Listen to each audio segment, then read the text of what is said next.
নমস্কার। আজ আলোচনা করব এই বছরের রথযাত্রা উৎসব নিয়ে। প্রথমেই বলি, রথযাত্রা উৎসবটা কবে পড়েছে, বিশুদ্ধ সিদ্ধান্ত মতে এবং গুপ্ত প্রেস মতে। তারপরে আপনারা আলোচনা করব কি কি উপাচার বা কি করলে আপনারা কিছু দিক দিয়ে আপনি কিছুটা উপকৃত হবেন। তাই যে ছোট রোগের প্রোগ্রামটা আপনাদের শুনতে হবে। রথযাত্রা মানে কথা চলিত কথায় হিন্দু ধর্মে, কিন্তু হিন্দু ধর্মে সবাই যে রথযাত্রার উৎসব পালিত, সবাই কিন্তু এর মধ্যে আমরা উৎসব মেতে উঠি। কারণ জগন্নাথ ধাম বা জগন্নাথের ভক্তের কাছে একটা গুরুত্বপূর্ণ উৎসব হচ্ছে এই জগন্নাথ উৎসব বা রথযাত্রা উৎসব। শাস্ত্র মতে বলে, আমি সবসময় বিশ্বাসে মিলাই বস্তু তর্কে বহুদূর। শাস্ত্র মতে রথের দড়ি টানলে বা রথের দড়ি স্পর্শ করলে অনেক পাপ স্খলন হয়, অনেক লাভবান হন, অনেক পুণ্য করা যায়। এই রথযাত্রার একটু শুরুটা বলে নি।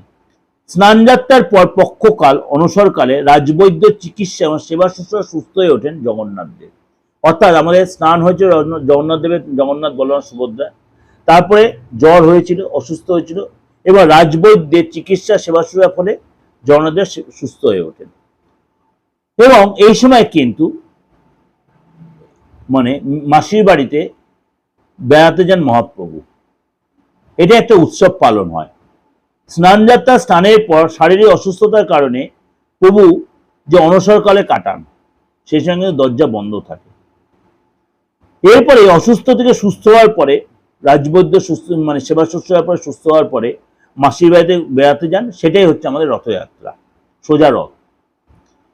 বেড়াতে উৎসবটা হচ্ছে রথযাত্রা। সুতরাং সেটা কবে?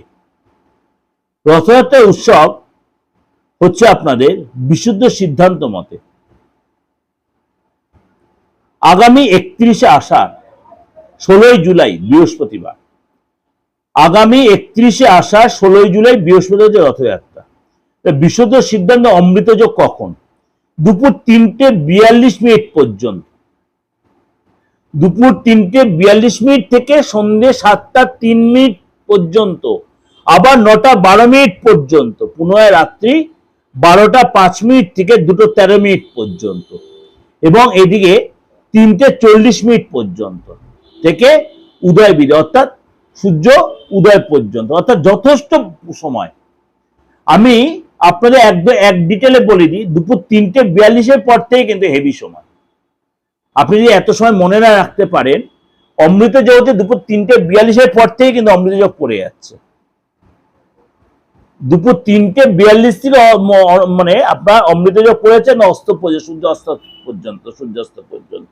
এরপরে সন্ধ্যে 7:03 থেকে, মানে একবার শুরু হয়ে তারপর তো থামা যায় না। রথের দড়িতে একবার টান পড়লে আপনি যে শুরুটা করেন, আপনি 3:40 শুরু করেন, তার হয়ে গেল। এরপরে আপনি না করতে সন্ধ্যে 7:03 আপনি আরম্ভ করতে পারেন। এরপর আপনি রাত্রি 12:05 আরম্ভ করতে পারেন।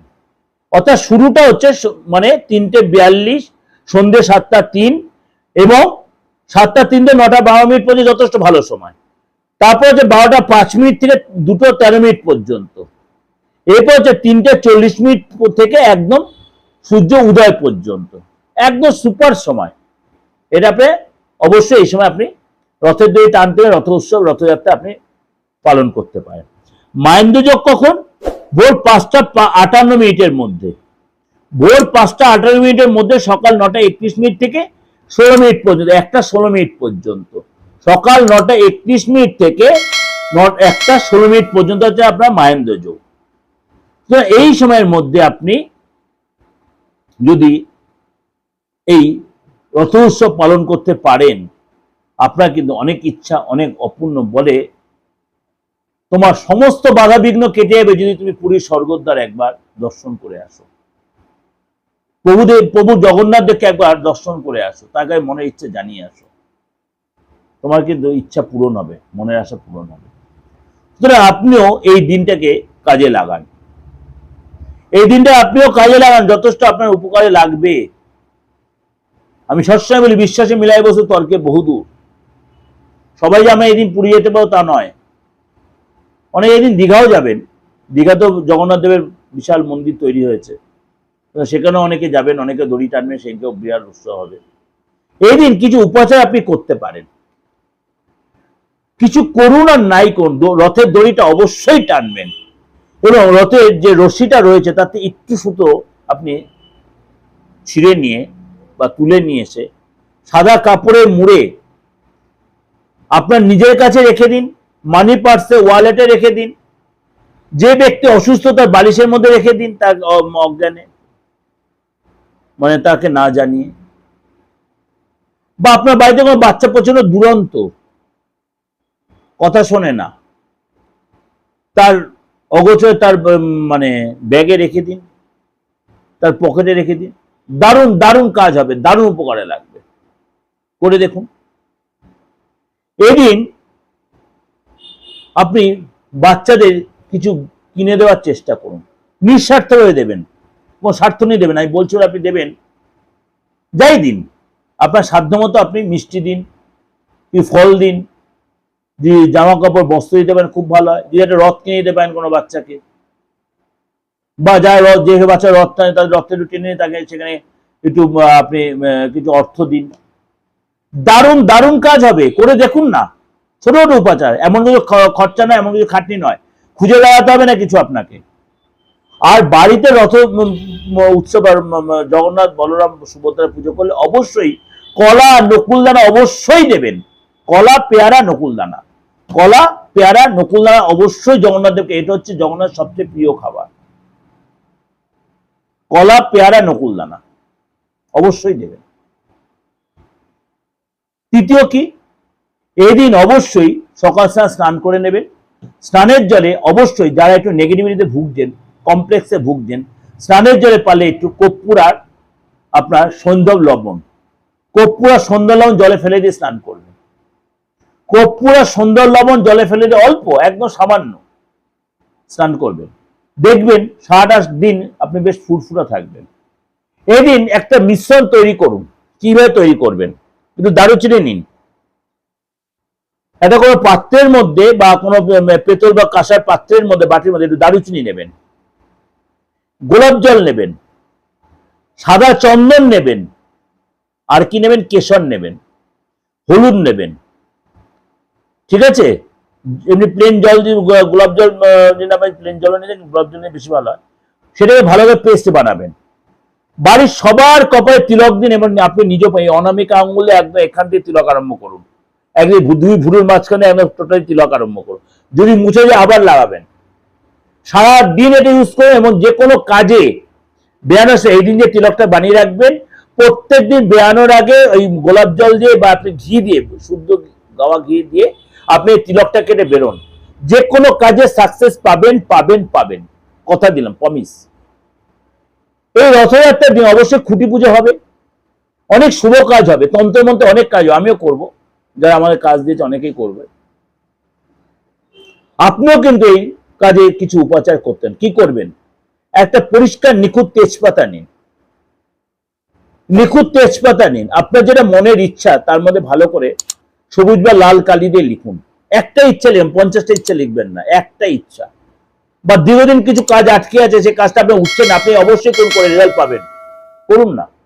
লিখবেন, লিখে কি করবেন, লিখে কি রেখে দেবেন পকেটে ভাঁজ করে, না, 3টে ফোল্ড করবেন, সেটার মধ্যে একটা অবশ্যই ফোল্ড করে অবশ্যই আমাদের একটা গোটা এলাচ দেবেন, সবুজ, দারুচিনি দেবেন, দিয়ে সেটাকে ফোল্ড করে ওর মধ্যে লবঙ্গ দিয়ে এটা ভালো করে আপনি কর্পূরের আগুনে পোড়াবেন। সেটাকে কর্পূরের আগুনে পুড়ে সেটাকে আপনি বাইরের বাতাসে উড়িয়ে দিন, আপনার ইচ্ছাটা বলে, কারোর সাথে শেয়ার করবেন, আপনি একমাত্র আপনিই জানবেন। আপনার ফ্যামিলির সবাই যদি সবাই ইন্ডিভিজুয়াল করবেন, দারুণ এই কার্যকরী উপাচারটা করুন না, ক্ষতি তো কিছু নেই, লস তো বিশাল, বিশাল টাকা এমন লাগছে না। আপনি এদিন কোনো মানে উদ্বোধন করছেন, কোন নতুন কাজ শুরুয়াত করছেন, করতে পারেন, যথেষ্ট ভালো দিন। অনেকে এদিন হালখাতা হয়, করতেই পারেন। সবাইকে এদিন মিষ্টি খাওয়ান, আপনার সাধ্যে যদি কোলায়, কি একটা রসগোল্লা বা একটা আপনার সন্দেশ হলেও, একটা বাতাস হলেও খাওয়ান, ইচ্ছা পূরণ হবে। বৃহস্পতিবার ইচ্ছা পূরণ হবে, করে দেখুন। গরিবকে কিছু দিন, বট গাছের গোড়ায়, তুলসী গাছের গোড়ায় অবশ্যই জল দেবেন, নিজের ইচ্ছা জানিয়ে। দারুণ উপকারে লাগবে। আর কোনো মহিলাকে এই দিন কিছু গিফট দিতে পারেন, আপনার সাধ্যে যা কুলায়। সে সদবা হোক আর মহিলা হোক, আপনার ঘরের মা হোক, আপনার বউ হোক, বা আপনার বোন হোক, বা আপনার মেয়ে হোক, সামো যে হোক, দিতে পারে। করে দেখুন, ছোট ছোট উপচার বলছি, কোনো খরচ সাপেক্ষ নয়, বিশাল কিছু। আর এদিন পারলে, যদি পারেন, আপনার সাধ্য করে নিরামিষ আহার করুন, নিরামিষ আহার করুন। এদিন ধার নেবেন না, ধার দেবেন না, ধার নেবেন না, ধার দেবেন না। ট্রানজেকশনের বাইরে একটু সতর্কতা মেনটেন করবেন। এই কটা ছোট ছোট উপাচার দিচ্ছি, করে দেখুন। যে ব্যক্তি প্রচন্ড অসুস্থ এই দিন, তার ওই যে বললাম একটু ওই আপনার রথের যে রশি, তার ছিঁড়ে এনে রাখতে পারেন, খুব উপকার হয়। আর কি করতে পারেন, তার বালিশের যে বিছানায় শুয়ে আছে, তার অগোচরে সেখানে 7টা কোপ একটা কাপড়ে বেঁধে রেখে দিন সারাটা দিন।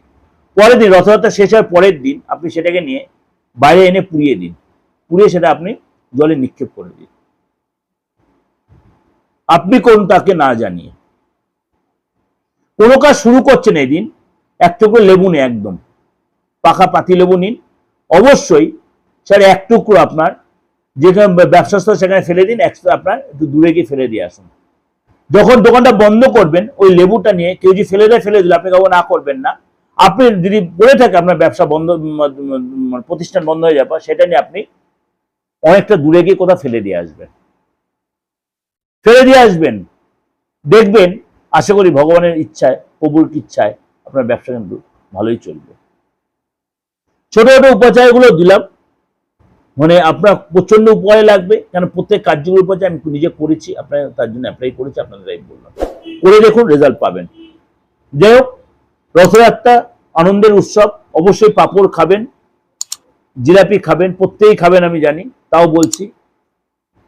এমন উপভোগ করবেন কারোর ক্ষতি যেন না হয়, সবাইকেই খাওয়ান, সবাই আনন্দ উপভোগ করুন। মানে রথ উৎসবে জিলেপি আর পাঁপড় হচ্ছে ভাইটাল, আমি তো খাবো। অবশ্যই উপভোগ করুন। আর কমেন্টে লিখবেন একটাই কথা, জয় জগন্নাথ, জয় জগন্নাথ, এরম লিখে দেবেন। ভালো থাকবেন, নমস্কার।